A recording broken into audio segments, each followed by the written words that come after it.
خب به نام خدا و عرض سلام. امیدوارم حال تمام دوستان خوب باشد.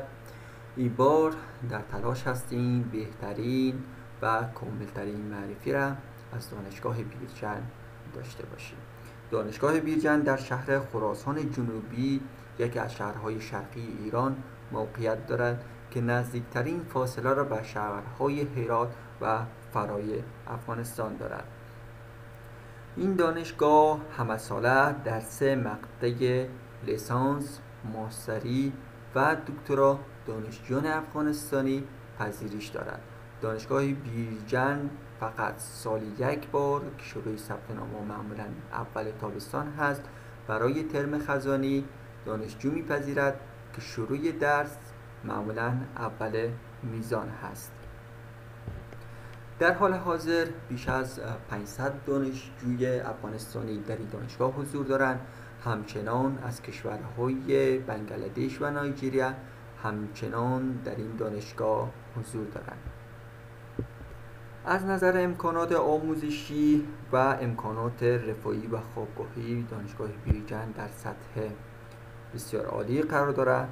دارای کلاس‌های هوشمند، آزمایشگاه‌های پیشرفته و کارگاه‌های تخصصی، کتابخانه مرکزی با بیش از 20,000 جلد کتاب و همچنان خوابگاه‌های مجهز با ظرفیت‌های بالا، سالن‌های غذاخوری خوب، سرویس حمل و نقل دانشجویی، مراکز مشاوره، کافتریاها، فروشگاه‌ها و همچنان امکانات ورزشی مثل سالن‌های بدنسازی، زمین‌های فوتبال، والیبال و همچنان حوض‌های آببازی هست. همچنان دانشگاه بیرجند در رتبه‌بندی‌های ملی و منطقه‌ای عمل کرده و خوب داشته. در سال‌های اخیر دستاوردهایی هم به دست آورده. همچنان در این دانشگاه انجمن‌های علمی، کانون‌های فرهنگی زیادی موجود هست که خوشبختانه دانشجویان افغانستان در این دانشگاه یک کانون فرهنگی هنری به نام دهکده دارند که خانم رقیه محمدی فعلا دبیر این کانون هست که اینا یک ویترینی از آیین، فرهنگ و رسم رواج کشور افغانستان در کشور ایران و شهر استان خراسان جنوبی هستند. هزینه ها در شهر بیرجند نسبت به سایر شهرهای ایران نسبتاً مناسب هست که شهریه دانشگاه برای دانشجویان لیسانس 4,800,000 بود و برای دانشجویان ماستری حدود 11 میلیون بود و برای دانشجویان دکترا 20 تا 25 میلیون شهریه در هر سمستر بود و همچنان مصارف خوابگاه به طور عمومی هر سمستر حدود 1,700,000 تومان هست.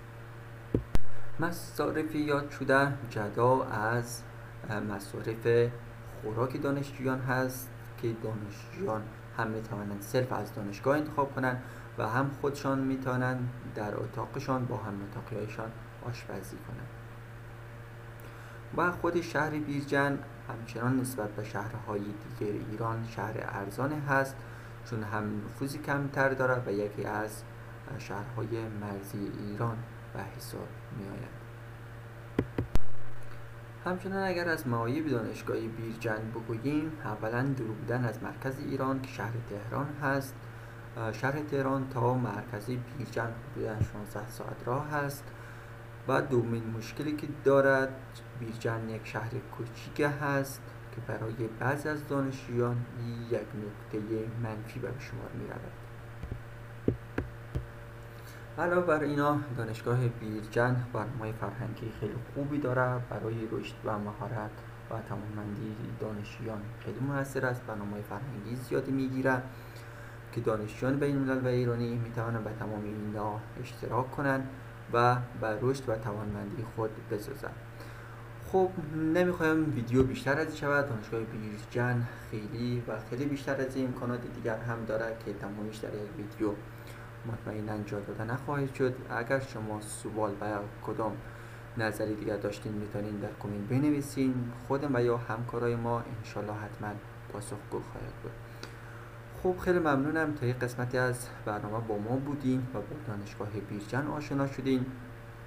از شما تقاضا میکنم صفحه را سابسکرایب کنین، لایک کنین تا در قسمت معرفی دانشگاه های دیگر هم در خدمت شما باشیم.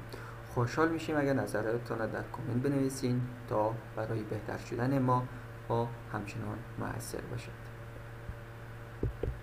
ما در شرکت خدمات تحصیلی استارت در هنگام شروع ثبت نام‌های دانشگاه‌های ایران حتما اطلاع گذاری خواهد کردیم و دانشجویان میتونن از طریق شرکت تحصیلی ما در تمامی دانشگاه‌های ایران دستیابی و دسترسی پیدا کنند. باز هم از همه دوستان ممنونم. امیدوارم که از این برنامه استفاده کرده باشین و یا اگر دانشگاه دیگری مورد نظرتان بود کامنت کنین تا معرفی بگیریم. خیلی ممنونم. لایک و سابسکرایب فراموشتان نشود.